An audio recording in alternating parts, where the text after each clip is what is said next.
হে আল্লাহ, আজকের মতো আমাকে বাঁচিয়ে নাও। মা বলেছিল এই জঙ্গলের রাস্তাটা নাকি খুবই ভয়ঙ্কর, আমি ভুল করে এই রাস্তায় চলে এসে পড়েছি।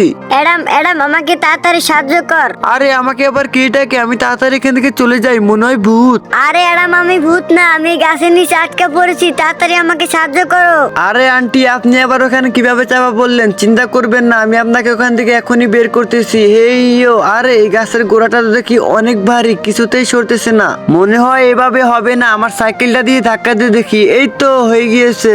হা হা হা, দীর্ঘ 10 বছর পর আমি এই গাছের গোড়ার নিচ থেকে মুক্তি পেলাম। আরে ওই আন্টিটা আবার কোথায় গেল?